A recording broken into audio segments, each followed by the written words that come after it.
जय हिंद विद्यार्थियों, क्या हालचाल। सब बढ़िया चलते हैं आज की बेहतरीन सी क्लास की ओर। चूंकि पिछली क्लास में मैंने महत्वपूर्ण तरीके से आपको इतिहास के बारे में प्रमुख जानकारी देने का कार्य किया था, जो कि आपके एग्जाम के लिए तथा आपके जीवन के लिए अति महत्वपूर्ण होने का कार्य करता है। याद रखें, यदि आप 2023 के अंतिम में एक बेहतरीन सी जॉब पाना चाहते हैं तो सीधा जुड़ जाना है फ्यूचर अकेडमी XYZ से, क्योंकि एक ऐसा प्लेटफॉर्म है जो कि बेस्ट कंटेंट, बेस्ट मटेरियल और बेस्ट टीम के साथ आपको देखने को मिलता है। और याद रखें, इंतज़ार है उस दिन का 15 अगस्त को, और ऐसी आपके लिए ऐसे ऐसे सरप्राइज रखे हैं ना कि आपने भाई साहब सोची ना होगी। ऐसे जानदार शानदार टीचर को लेने वाले आने वाले हैं आपके सामने। ऐसे जानदार शानदार टीचर है ना, वो वाकई में अपने आप में एक बेहतरीन सा मुकाम हासिल करके रखे हैं। और जब बच्चे उनसे पढ़ते हैं ना तो भाई साहब कहते हैं कि नहीं सर, जो है ना ये तो मज़ा ही आ गई, क्या मज़ा ही आ गया। इस तरीके से पढ़ा दिया जाता है उनको। भाई साहब आपको बता दें कि उनको घर में पढ़ने की आवश्यकता नहीं पड़ती है। इतने जानदार शानदार टीचर हैं जो वो बहुत बेहतरीन तरीके से आपको पढ़ाती हैं। अब आप ये चीज़ उन्होंने ऑफलाइन में तो बहुत बढ़िया ढंग से देखा है। अब मैं देखूँ, आप लोग खुद देखिएगा इस चीज़ को कि अब वो ऑनलाइन में किस तरीके से तहलका मचाने का कार्य करती हैं। इन सारी चीज़ों को हम साथ में देखेंगे और जानदार शानदार तरीके से समझेंगे। बहुत गजब की टीचर हैं भाई साहब, बहुत गजब की। चलते हैं आज की क्लास की ओर। पहली आज की क्लास बेहतरीन, गजब और लाजवाब होने जा रही है। याद रखें, इस बात पर फोकस करें, क्योंकि आज हम प्रमुख रूप से पढ़ रहे हैं बारदौली सत्याग्रह 1928 की बात हो रही है। कौन सी? कहना सर बारदौली सत्याग्रह के बारे में 1928 की बात हो रही है। और कहाँ पर? कहना सर ये गुजरात में होने वाली है। एग्जामिनर यहाँ से भैया बड़े बेहतरीन ढंग से क्वेश्चन निकालता है। वो कहता है कि बताइए बारदौली सत्याग्रह कब और कहाँ पे हुआ था। कहना सर जो बारदौली सत्याग्रह था वो गुजरात में हुआ था। कब हुआ था? कहना सर 1928 में यह होने का कार्य कर रहा था, जो कि बहुत महत्वपूर्ण हो जाता है।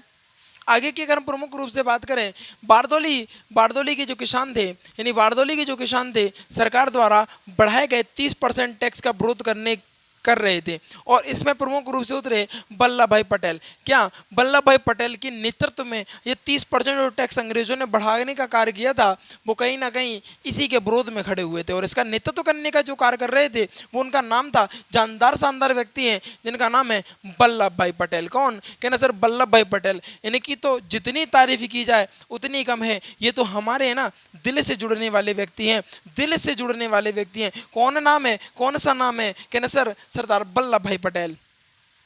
एक तरफा नाम और एक तरफा दबदबा जो बना के रखे हैं, उनका नाम है सरदार वल्लभ भाई पटेल। समझिएगा, आज उनके जाने के बाद, आज इनके, आप समझिए ना, इनके जाने के बाद इनका दबदबा आज इतना है, और जब ये रहते होंगे उस समय पर तो कितना दबदबा रहता होगा, ये तो आप खुद ही जान सकते हैं। अच्छा, ये आखिर हुआ क्यों था? देखो भैया, आपको बता दें सरकार के द्वारा 30% टैक्स, इसको मैं पहले भी बता चुका हूँ इस बात को बड़े बेहतरीन ढंग से, कि देखो भैया अंग्रेजों ने क्या किया था ना, प्रमुख रूप से जो खेतियां होती थी उन खेतियों को कहने के लगे थे कि भैया इनसे करो, इन खेतियों को करो खत्म। इसके अलावा अफीम की खेती करो। किसकी? अफीम की। अफीम की खेती करने के लिए प्रोत्साहित किया। अच्छा भैया, जो किसान थे ना उस समय के, आपको बता दें भाई गांव के लोग हैं, उतना दिमाग नहीं लगाया कि नहीं अफीम होगा, क्योंकि उन्होंने, अंग्रेजों ने इतना लालच दिया किसानों को, हद से ज़्यादा। किसानों से कहा गया कि देखो भैया आप अफीम उगाएंगे अपनी ज़मीन पर तो आपको इतना पैसा मिलेगी, इतना ये उपज होगी, ये मतलब बहुत बेहतरीन ढंग से उन्हें बहुत बढ़िया लालच दिया गया। जिसके लालच में आते हुए जो गांव के लोग थे ना, वो इसके लालच में आ गए और उन्होंने अपनी ज़मीन पर अफीम को उगाना स्टार्ट कर दिया। और आपको एक बात बताना चाहूँगा, जब अफीम की खेती किसी ज़मीन पर की जाती है तो वो ज़मीन होती है वो कहीं ना कहीं बंजर होने लगती है। उस ज़मीन पर आपको बताते हैं कोई और फसल अब नहीं उगाई जा सकती है, कम से कम 2 से 3 साल के लिए। कितना? कहना सर कम से कम 2 से 3 साल के लिए अब कोई फसल नहीं उगाई जा सकती है। लेकिन इस बात से अनभिज्ञ रखा गया गाँव के किसानों को, और गाँव के किसानों ने अफीम की खेती करना प्रारंभ कर दिया, अफीम की खेती करना प्रारंभ कर दिया। अब ऐसा सभी लोगों ने किया तो यहाँ पर आपको बता दें प्रमुख रूप से अकाल पड़ने लगे। अब गेहूँ खत्म हो गया, गेहूँ कोई उगा नहीं रहा, अब केवल और केवल अफीम उगाई जा रही है। फिर 2 साल के लिए ठप कहानी। तो कहीं ना कहीं किसानों को बड़ा नुकसान हो रहा है। और अब आपको बता दें प्रमुख रूप से, आपको बता दें, आपको इस बात को पता होगा कि अब अकाल पड़ने की बारी आ गई है। जब सब अफीम उगाएंगे तो गेहूँ कौन उगाएगा? इसी चक्कर में आपको बता दें जो होगी ना अकाल पड़ेगा, और अकाल पड़ेगा तो जो अंग्रेज होंगे वो किसानों से टैक्स लेना तो छोड़ेंगे नहीं, जबकि उन्होंने टैक्स को और बढ़ा दिया गया, और उस टैक्स को कर दिया गया कितना, 30% कर दिया गया। कितना कर दिया गया, 30% उस टैक्स को कर दिया गया। अब भैया जो किसान थे उनको तो भैया अब ये लगा कि अब तो प्राण ही खत्म, अब तो बचना ही मुश्किल है, कि अब जो उगेगा वो अंग्रेजों को देना होगा, हम खाएंगे क्या और जिएंगे कैसे। उसमें से एक व्यक्ति निकले, बड़े आपको बता दें व्यक्ति निकले जिनका नाम था वल्लभ भाई पटेल, और उनके आगोता उनके सानिध्य में, उनके नेतृत्व में एक सत्याग्रह हुआ, जिसको आज हम बारदौली के सत्याग्रह के नाम से जानते हैं। और यह जो है कहीं ना कहीं वाकई में अपने आप में एक बहुत बड़ी भूमिका निभाने वाले व्यक्ति हुआ करते थे। अगर हम बात करें इस सत्याग्रह की, तो सरदार पटेल के नेतृत्व में बारदौली का सत्याग्रह सफल रहा। भाई व्यक्ति वो थे ना जिन्होंने अपने आप में एक बहुत बड़ा, आपको बता दें, लोगों के बीच में, आपको तो लोकतंत्र समझ लीजिए ना, इतने बड़े, इनकी तारीफ किन शब्दों से करें हमें तो ये भी समझ में नहीं आता, क्योंकि ये वो व्यक्ति हैं जिनको आज भी आज हमारे दिलों में अमरता के रूप में जगह बना के रखे हुए हैं। आपको बता दें जो बारदौली का सत्याग्रह था विद्यार्थियों, बारदौली का सत्याग्रह सफल हुआ, और सफल होने के बाद बारदौली की महिलाओं ने, नोटेड योर पॉइंट विद्यार्थियों, बारदौली की जो महिलाएं थीं, बाद में बारदौली की महिलाओं ने उनको सरदार की उपाधि से नवाजा। किस उपाधि से, कहना सर सरदार की उपाधि से नवाजा। लेकिन एग्जामिनर पूछेगा कि कहेगा कि बताओ जो बारदौली का सत्याग्रह हुआ, यानी सरदार वल्लभ भाई पटेल को सरदार की उपाधि किन के द्वारा दी गई और किसके द्वारा दी गई। दोनों क्वेश्चन बनते हैं। किन के द्वारा दी गई, तो बारदौली की महिलाओं के द्वारा दी गई, और किसने दी, तो कहना सर महात्मा गांधी के द्वारा, महात्मा गांधी के द्वारा। Noted your point. अगर एग्जामिनर कहे कि बताओ सरदार की उपाधि किसने दी, सरदार की उपाधि बारदौली की महिलाओं ने दी, लेकिन उपाधि देने का कार्य किसने किया था, बारदौली की महिलाओं ने किया था। अगर एग्जामिनर इस प्रकार पूछ लेता है किसके द्वारा दी गई, तो कहना सर बारदौली की महिलाओं के द्वारा, महात्मा गांधी जी के द्वारा सरदार की उपाधि सरदार वल्लभ भाई पटेल को देने का कार्य किया गया था। इस बात को याद रखिएगा। दो क्वेश्चन बनते हैं और बड़े कन्फ्यूजिंग वाले हैं, और आप याद रखें इस बात को, या पढ़ रहे फ्यूचर एकेडमी से तो डाउट दिमाग में रहना तो चाहिए ही नहीं है। आगे की बात करें हम, अगर हम बात करें सेंट्रल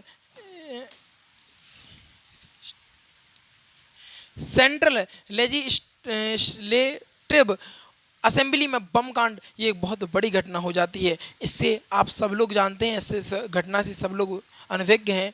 आपको पता होगा, अभिज्ञ हैं मतलब सब लोगों को इस बात के बारे में पता होगा कि ये कांड जो था वो कहीं ना कहीं भगत सिंह बटुकेश्वर महान जो क्रांतिकारी थे, इस आंदोलन के चक्कर में हमसे जुदा हो गए, हमसे बिछड़ गए। ये बड़ी दुखद बात हो जाती है।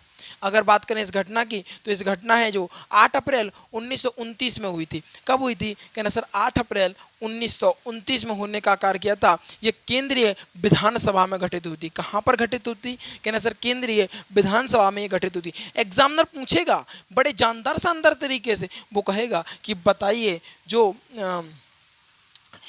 सेंट्रल लेजिस्लेटिव असेंबली जो बम कांड हुआ था वो कब और कहाँ पे हुआ था, कहना सर ये 8 अप्रैल 1929 में हुआ था, और ये केंद्रीय विधानसभा में घटित हुआ था। कहाँ पर, केंद्रीय विधानसभा में घटित हुआ था, जिस समय आपको बता दें पब्लिक सेफ्टी बिल पर क्या की जा रही थी, बहस की जा रही थी या चर्चा की जा रही थी। इसके अलावा ट्रेड डिस्प्यूट्स बिल पर बहस चल रही थी, तब यह बम कांड किया गया था। आपको बता दें प्रमुख रूप से पब्लिक सेफ्टी बिल यहाँ पर पूछ लेता है कि जब ये घटना हुई थी तब किस बिल पर बहस चल रही थी, तो कहना सर पब्लिक सेफ्टी बिल पर बड़े जानदार शानदार तरीके से बहस कहाँ पर चल रही थी, कहना सर केंद्रीय विधानसभा में यह बहस चल रही थी। आपको बता दें प्रमुख रूप से उस समय भगत सिंह बटुकेश्वर दत्त ने केंद्रीय विधानसभा में 2 बम और कुछ पर्चे, लिखे हुए कुछ पर्चों को फेंका। क्या किया, लिखे हुए कुछ पर्चों को फेंका और कहा कि इनको सुनाने के लिए बमों की आवश्यकता होगी। अंग्रेज है ना, जो अंग्रेज के कान उनको सुनाई नहीं दे रहा है, उनको सुनाने के लिए एक बम की आवश्यकता है, और यही बम कहीं ना कहीं असेंबली में फोड़ा गया था।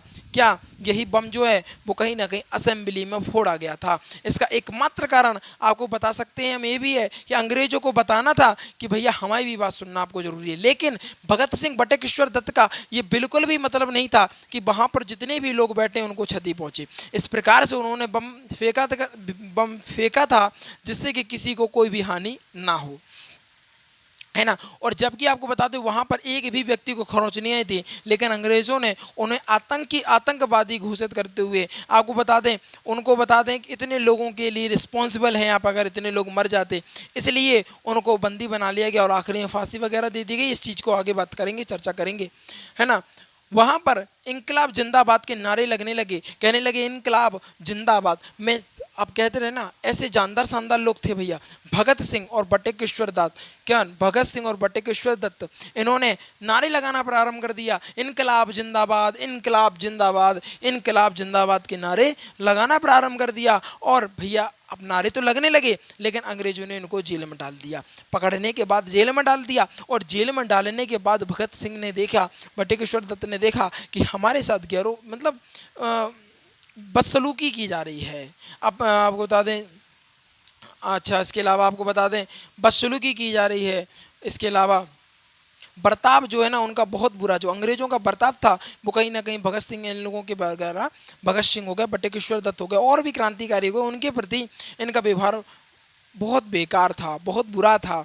इसलिए भगत सिंह है ना बैठ गए हड़ताल के लिए, कहने लगे भूख हड़ताल पर बैठेंगे जब तक जैसा जो अंग्रेज अपराधी है उन जैसा व्यवहार, अपराधियों का व्यवहार है ना सबको एक समान होना चाहिए। ऐसा नहीं कि वो अंग्रेज हैं तो उनको व्यवहार कुछ अलग किया जाए और ये जो भारत के वासी हैं उनके साथ व्यवहार कुछ अलग किया जाए। इसलिए आपको बताते हैं भगत सिंह और बटुकेश्वर प्रमुख रूप से बता दें बैठ गए भूख हड़ताल पर कि मर जाऊंगा, मिट जाऊंगा और खाना नहीं खाऊंगा, या तो मेरी मांगे पूरी करो नहीं तो मैं यहीं मर जाऊंगा। ये बात जो महात्मा गांधी कहा करते थे अब भगत सिंह कहने लगे थे और वो भूख हड़ताल पर बैठ गए। लेकिन बड़ी बात ये नहीं थी कि वो भूख हड़ताल पर बैठ गए, बड़ी बात ये होने वाली थी कि जो आपको बता दें बटुकेश्वर जो दत्त थे उनकी भूख हड़ताल से भाई साहब मृत्यु हो गई। और आपको बता दें क्रांति में आक्रोश आ गया और अंग्रेज कहीं ना कहीं अब थरथराने लगे थे कि अब चीजें कहीं ना कहीं गड़बड़ होने वाली हैं। विरोध किया और भूख हड़ताल पर बैठ गए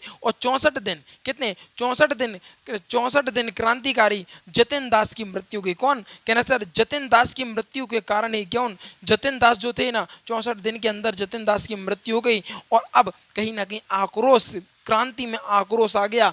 अब एक क्रांतिकारी की मृत्यु हो चुकी है, अब चीजें आगे बढ़ेंगी और अब आने वाला लाहौर षड्यंत्र। कौन सा? लाहौर षड्यंत्र मुकदमा 1929 का। कौन सा? लाहौर षड्यंत्र मुकदमा 1929 का। अब चीजें कहीं ना कहीं और बदलेंगी। अंग्रेज अपना दिमाग लगा रहे होंगे कि किस प्रकार इन लोगों को अपने अधीन किया जाए, और अंग्रेज ये सोच रहे थे किस प्रकार इनको अपना गुलाम बनाया जाए, और रणनीति रच ही रहे थे जिसमें एक बात उखड़ी जिसका नाम है लाहौर षड्यंत्र मुकदमा 1929। कौन सा? कहना सर लाहौर षड्यंत्र मुकदमा 1929। ठीक है, अगर हम इसके बारे में प्रमुख रूप से चर्चा करें तो भगत सिंह और बटुकेश्वर दत्त गिरफ्तारी के कारण अनेक HSRA, इसका फुल फॉर्म कौन बताएगा? हम पिछली क्लास में बड़े बेहतरीन ढंग से इसका फुल फॉर्म बता चुके हैं। अब हमें कमेंट में इसका आंसर चाहिए कि HSRA का फुल फॉर्म क्या है, ये आप लोग हमें कमेंट में बताइएगा। क्रांतिकारी क्रांतिकारी को गिरफ्तार किया और उन पर मुकदमा चलाया गया। क्या लाहौर षड्यंत्र कांड का क्या चलाया गया? संयुक्त रूप से मुकदमा चलाया गया। भैया अंग्रेज है ना दहल गए थे अंदर से, इतने जी लग रहा था अंग्रेजों को कि अब तो भैया कहानी गड़बड़ होने वाली है, भारत हमारे हाथों से जाने वाला है। और वाकई में भैया हम 1929 तक तो पहुंच ही गए, कुछ समय रह गया। वो मंजर भी आएगा कि समुंदर पास आएगा, और वो दिन भी आएगा कि प्यासे के पास कुआं दौड़ते हुए आएगा। ठीक है ना, वो समय आने वाला है जब भारत देश आज़ाद होगा। इस चीज़ को भी हम देखेंगे आगे, इस चीज़ के बारे में चर्चा भी हम आगे करेंगे बड़े बेहतरीन ढंग से। षड्यंत्र के रूप में मुकदमा चलाया गया और सब भाई साहब जितने भी क्रांतिकारी इस समिति से जुड़े थे, जितने भी इससे जुड़े थे, उन्होंने सबको गिरफ्तार कर लिया। जो जहां मिला वहीं दमोचने का कार्य किया और मुकदमा चला दिया गया। भगत सिंह, सुखदेव, राजगुरु को 23 मार्च 1931 को क्या कर दी गई, आप ये बताइएगा। कहना सर उनको फांसी दे दी गई। 23 मार्च सन 1931 में भगत सिंह, सुखदेव और राजगुरु को क्या दे दी गई, कहना सर फांसी दे दी गई। बड़े बेहतरीन ढंग से क्वेश्चन किया जाता है एग्जाम में कि बताइए भगत सिंह और सुखदेव और राजगुरु को फांसी कब दी गई, कहना सर 23 मार्च 1931, 23 मार्च 1931, 23 मार्च 1931। कब, कहना सर भगत सिंह, सुखदेव और राजगुरु को जो फांसी दी गई थी वो 23 मार्च 1931। बड़ी सिंपल सी बात है, कहना सर याद हो गई, कोई दिक्कत नहीं है। अब आने वाले हैं चंद्रशेखर। चंद्रशेखर आजाद इलाहाबाद में अल्फ्रेड पार्क में हाँ विद्यार्थी, तो आगे की चर्चा करते हैं। थोड़ा सा टेक्निकल इशू होने के कारण क्लास थोड़ी सी रुक गई थी। तो आगे की अगर हम बात करें प्रमुख रूप से, तो चंद्रशेखर आज़ाद की बात कर रहे थे। चंद्रशेखर आज़ाद इलाहाबाद के अल्फ्रेड पार्क में पुलिस के साथ मुठभेड़ हुई। किसके साथ, पुलिस के साथ मुठभेड़ हुई। किसकी हुई, कहना सर चंद्रशेखर आज़ाद की मुठभेड़ हुई और उन्होंने अपने आप को क्या कर ली, गोली मार ली। क्या कर ली, अपने आप को गोली मार ली। याद रखिएगा चंद्रशेखर आज़ाद कहते थे कि अंग्रेजों के पास वो गोली ही नहीं बनी जो गोली मुझको मारने के बाद या मुझको छू भी सके। ये बात उनकी बिल्कुल सत्य निकली। जब आखिरी समय में, अंतिम समय में, जब चंद्रशेखर आज़ाद अपने अंतिम समय में थे तो उन्होंने अपनी ही बंदूक से, क्योंकि उनके पास एक ही गोली बची थी, तो उन्होंने कहा था कि अंग्रेज जीते जी तो मुझे कभी पकड़ नहीं पाएंगे, कभी नहीं पकड़ पाएंगे। और अंग्रेज के पास वो गोली ही नहीं बनी जो चंद्रशेखर आज़ाद को घायल कर सके या चंद्रशेखर आज़ाद को मार सके। और चंद्रशेखर आज़ाद ने अपने ही हाथों, अपनी ही बंदूक से अपने आप को गोली मार ली और वो व्यक्ति सदा सदा के लिए अमर हो गया। सदा सदा के लिए, हमारे जीवन के लिए सदा सदा के लिए वो शहीद हो गया। ठीक है ना। चंद्रशेखर आज़ाद ऐसे व्यक्ति हुआ करते थे, ऐसे महान व्यक्तित्व वाले व्यक्ति हुआ करते थे। आगे की प्रमुख रूप से चर्चा करें तो याद रखिएगा लाहौर षड्यंत्र मुकदमा अगर पूछे एग्जामिनर तो कह दीजिएगा कि सर 1929 में लाहौर षड्यंत्र मुकदमा हुआ था। किसके, कौन कौन गिरफ्तार हुए थे, कहना सर भगत सिंह, बटुकेश्वर दत्त को प्रमुख रूप से गिरफ्तार किया गया था तथा अनेक लोगों को HSRA के क्रांतिकारियों को भी गिरफ्तार कर लिया गया था। और आपको बता दें लाहौर षड्यंत्र कांड संयुक्त रूप से उन पर मुकदमा चलाया गया। भगत सिंह, सुखदेव, राजगुरु को 23 मार्च सन 1931 में फांसी देने का कार्य किया गया। चंद्रशेखर आज़ाद इलाहाबाद के अल्फ्रेड पार्क में, कौन सा, अल्फ्रेड पार्क, याद रखिएगा अल्फ्रेड पार्क में पुलिस के साथ मुठभेड़ हुई और उन्होंने अपने आप को गोली मारने का कार्य किया। और हमारे लिए, केवल हमारे जीवन के लिए वो महान व्यक्तित्व शहीद होने का कार्य किया। ये थी विद्यार्थियों आज की क्लास, जो कि जानदार शानदार, कहीं ना कहीं एग्जाम की दृष्टि अति महत्वपूर्ण होने का कार्य कर रही थी। अब चलते हैं जानदार शानदार से रिवीजन की ओर, चूँकि वो भी अति महत्वपूर्ण हो जाता है। मैं बार बार कहता हूँ कि क्लास भी उतनी इंपॉर्टेंट है जितना कि रिवीजन, क्योंकि रिवीजन अगर जीवन में नहीं तो सफलता आपके हाथ नहीं। इस बात की गारंटी मुझसे आज लिखवा लो विद्यार्थियों। तो चलते हैं जानदार शानदार से रिवीजन की ओर। अगर हम बात करें बारदौली सत्याग्रह के बारे में तो कहना सर जो बारदौली सत्याग्रह हुआ था वो 1928 में हुआ था। कहाँ पर, कहना सर गुजरात में हुआ था। बारदौली के किसानों ने सरकार द्वारा बढ़ाए गए 30% कर का विरोध कर वल्लभ भाई पटेल के नेतृत्व में इसका विरोध किया और बारदौली की महिलाओं ने सरदार की उपाधि वल्लभ भाई पटेल को देने का कार्य किया। इसके अलावा इस सत्याग्रह में वह सफलतापूर्वक सफल भी रहे। इसके बाद आगे बात करें सेंट्रल लेजिस्लेटिव असेंबली बम कांड की अगर बात करें तो ये घटना 8 अप्रैल 1929 में केंद्रीय विधानसभा के द्वारा घटित हुई थी, जिस समय पब्लिक सेफ्टी बिल पर बहस चल रही थी। उस समय यह घटना हुई थी। उस समय भगत सिंह, बटुकेश्वर दत्त ने केंद्रीय विधानसभा में दो बम व कुछ पर्चों में लिखा था कि अंग्रेजों को सुनाने के लिए अब बम की आवश्यकता पड़ने वाली है। और वहाँ पर इनकलाब जिंदाबाद के नारे लगाने लगे। आगे की प्रमुख रूप से बात करें इनकलाब जिंदाबाद के नारे लगाए। इसके बाद अंग्रेजों ने उनको गिरफ्तार कर लिया और गिरफ्तार करने के बाद जेल में बंद कर दिया। जेल में अपने साथ बुरे बर्ताव का विरोध करने के लिए आगे उतरे और आने के बाद उन्होंने भूख हड़ताल पर बैठ गए और कहने लगे कि मर जाऊंगा मिट जाऊंगा, खाना नहीं खाऊंगा, या तो मेरी मांगे पूरी करो अन्यथा मैं यहीं पर मरूंगा। ठीक है ना, विरोध किया और भूख हड़ताल शुरू कर दी उन्होंने। और 64 दिन के अंदर एक क्रांतिकारी जिनका नाम था जतिन दास, उनकी मृत्यु हो गई और क्रांति में एक आग सी लहर गई कि अब तो अंग्रेजों का सफाया करना ही करना है। अब चाहे कुछ हो जाए, अब चाहे सर कट जाए, चाहे जान चली जाए, अब तो केवल और केवल अंग्रेजों से स्वतंत्रता चाहिए। और इस लक्ष्य को आगे बढ़ाते हुए आपको बता दें, लाहौर षड्यंत्र मुकदमा आता है। लाहौर षड्यंत्र मुकदमे की बात करें तो 1929 की बात हो रही है। भगत सिंह और बटुकेश्वर दत्त की गिरफ्तारी के कारण अनेक HSRA क्रांतिकारियों को गिरफ्तार कर लिया गया। गिरफ्तार करने के बाद लाहौर षड्यंत्र कांड संयुक्त रूप से मुकदमा चलाया गया। भगत सिंह, सुखदेव, राजगुरु को 23 मार्च आपको बता दें 1931 में फांसी देने का कार्य किया। चंद्रशेखर आजाद इलाहाबाद के अल्फ्रेड पार्क में, याद रखिएगा एग्जामिनर बड़े बेहतरीन ढंग से पूछता है कि बताओ अल्फ्रेड पार्क में अपने आप को गोली मारने वाला व्यक्ति कौन था? कहना सर चंद्रशेखर आजाद। या फिर इस तरीके से क्वेश्चन करे कि बताओ चंद्रशेखर आजाद ने अपने आप को गोली कहां पर मारी थी? कहना सर अल्फ्रेड पार्क में। कहां पर? कहना सर अल्फ्रेड पार्क में। पुलिस से उनकी मुठभेड़ हुई और मुठभेड़ में उन्होंने अपने आप को गोली मारने का कार्य किया। ये थी विद्यार्थियों आज की प्रमुख रूप से क्लास, जो कि जानदार शानदार तरीके से आपको मैंने पढ़ाने का प्रयास किया और प्रयास था पूरा कि भैया जानदार तरीके से आपके दिमाग में चीज़ों को फिक्स कर दिया जाए, जिससे आपके जीवन में जो कष्ट उत्पन्न हो रहा है ना, उस कष्ट को समाप्त कर लिया जाएगा। ठीक है, इंतजार रखिएगा। 15 तारीख यानी 15 अगस्त आने वाली है और ऐसे ऐसे सरप्राइज आपके लिए लाऊंगा ना कि दिल खुश हो जाएगा और आप कहेंगे नहीं sir, future academy XYZ is the best team. ठीक है ना, याद रखिएगा इस चीज़ को। अगर चीज़ें जानदार शानदार लगी हैं और कोई भी चीज़ काम की लगी है तो भैया याद रखें, जल्दी से जाएं, वीडियो को लाइक कर लें, चैनल को सब्सक्राइब कर लें और शेयर करके आएँ अपने यार दोस्तों और चाहने वालों के साथ, क्योंकि आज की जो वीडियो थी कहीं ना कहीं बेहतरीन, गजब और लाजवाब होने का कार्य कर रही थी। इन्हीं चंद शब्दों के साथ विदा लेना चाहूँगा। जीवन में आनंदित रहिएगा और आगे बढ़ते रहिएगा। Thanks for watching. जय हिंद, जय भारत। स्क्रीनशॉट आप लोग ले सकते हैं।